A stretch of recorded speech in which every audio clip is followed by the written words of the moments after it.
Alcohol was involved, story number 11, Queen Mary. I co-founded a real estate acquisition and development company after a highly successful start as a 23-year-old residential broker in a booming housing market. I was young and had the world by the tail. Now in my late 30s, my new business partner used to be one of my investor clients. I was making him way too much money, so we became partners. He and I drove matching Mercedes 500 SELs. I know, right? For the record, I bought mine first in Hof, Germany. Had it chipped, spent $4,000 getting it legal here, lowered it a few inches, put custom wheels on it, and left the European headlights and the front Bavarian license plate intact. It was a cool, huge sedan of a car, a real head-turner. I had many offers in restaurant parking lots to buy it, but that wasn't going to happen. It was my shallow pride and joy, the shallow symbol of my success. My partner couldn't top that, so he bought a similar U.S. import model. We were competitive that way. But then he had a Ferrari in the garage and I didn't. But I did have a Jaguar XJ6 with the Chevy legendary small block V8 engine in it. Gary Mundorf in Los Angeles had a patent for the brackets to make that conversion that included a GM transmission. He turned those great-looking stylish XJs into little rockets that handled like a go-kart. That was my first exposure to the importance of patents. My first wife liked that car a lot. We ended up owning two of them. My partner and I argued once about who was going to drive to the New Year's Eve ball on the Queen Mary, docked in Long Beach. It was a black tie event, and we were taking our wives out for a year-end celebration. Business was good, and we were making a lot of money. Except for automobiles, my partner was a tightwad, so his willingness to do this was out of his comfort zone. I, on the other hand, always viewed money earned as money that needed to be spent. Life is short. I won the argument, and we headed up the coast in my Hof Benz to a long evening of a gala dinner, big band dancing in the ballroom of a luxury ocean liner built in the 1930s. The evening included photos on the grand staircase, tours around the ship, and of course, lots of champagne and drinks. Neither of our wives drank much, but my partner and I let our hair down. We earned it. He had an interesting journey into his successful entrepreneur life, which started as a long-haired, long-haul truck driver. He eventually owned a fleet of trucks and migrated to an office administration role as the owner of a growing business. He eventually opened a large tractor-trailer repair and sales business in the Inland Empire area of Southern California. He made money buying and selling trucks, cars, real estate, and hit it big doing commodity investing. Who knew that you could borrow $9 for every dollar you invested in commodities to make that $1 investment worth $10? For a conservative, tightwad kind of guy, he seemed to have no adversity to taking huge risks. He was a good guy.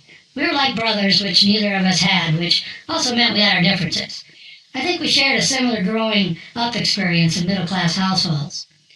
But our independence and desire to blaze our own paths led us away from our families out into the big open world. We thrived facing challenges. We were also both very mischievous, which can be dangerous.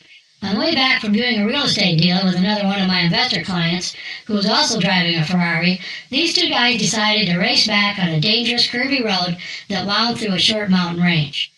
Did you know that if you have the right soft racing tires on a sports car, accelerating it into the curves actually heats the tires so they stick to the road to help make the curve at high speeds? I didn't either. It's one of the worst experiences of my life. Waiting to be killed by a car coming around one of those mountain curves while they're passing each other is not fun. We lived. I announced I would never be a passenger with either of them again. They laughed. While driving the Jaguar XJ late that evening with my family, I was animatedly explaining to my wife what had happened on the way back from the showing. I was showing her with my arm the intense downshifting and then accelerations into the curves when my hand hit the gear shifter on the center console, putting it into reverse, or at least attempting to. We were going 70 miles per hour on the freeway, and the attempt to put the car in reverse killed the engine, and a puff of smoke came up from the lid area.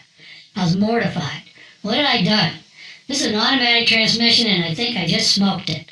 I coasted into the center medium area and turned the key off. The engine was already off. I remember taking a deep breath and turning the key. It started right up, and we drove to our destination without a problem. No smoke, no smell, no problem. That was one great transmission. As the evening on the Queen Mary wore down, my alcohol-filled partner and I were looking for some adventure as we do.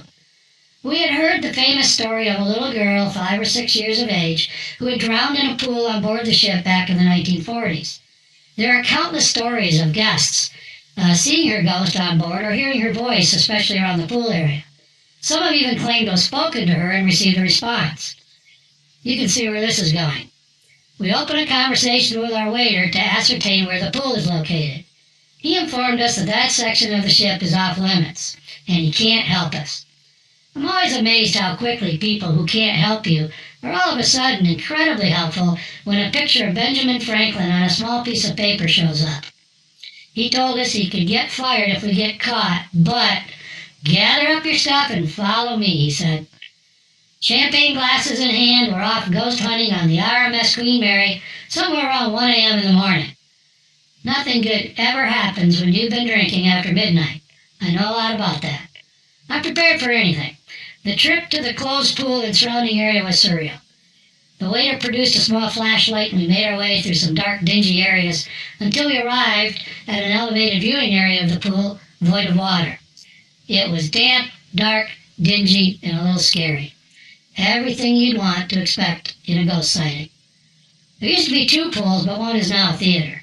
The waiter informed us that there were actually 2 little girls that drowned in the pool at different times, the last being in 1949.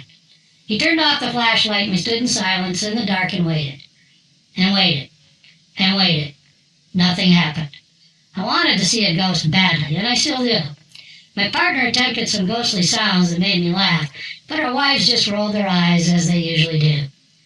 The rest of this story is a little fuzzy for reasons implied by the title of all these short stories.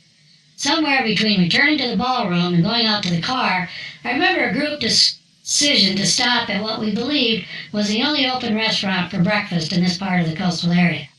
Now approaching 2 or 3 a.m., we were apparently hungry again. Why my wife let me drive, I'll never know.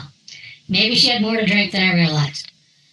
I know we all had a good time and it was a special and very long evening in spite of the stubborn no-show by the little girl's pool ghost.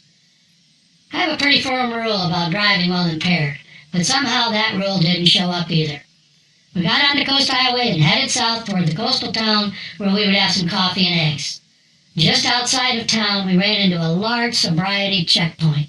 Lots of law enforcement, tables for processing arrested drivers, mobile holding cell vehicle, even a command post trailer. This was a serious dragnet for drunk drivers. On New Year's Day morning, and they had plenty of customers. Impounded cars parked along both sides of the road. A line at the processing table. It was not good. I looked for a place to turn around, as I'm sure many others had done, but there was no way out. We were going through the checkpoint. I remember turning around and saying to the 2 wives in the back seat, I'm going to jail.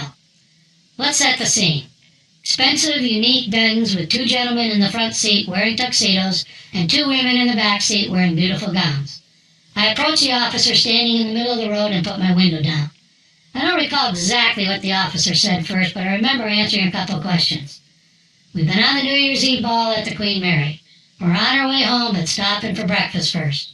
He asked, as they always do, have you been drinking? Told him that we had drinks with dinner. That was a long time ago, like 6 hours ago. Of course that was true.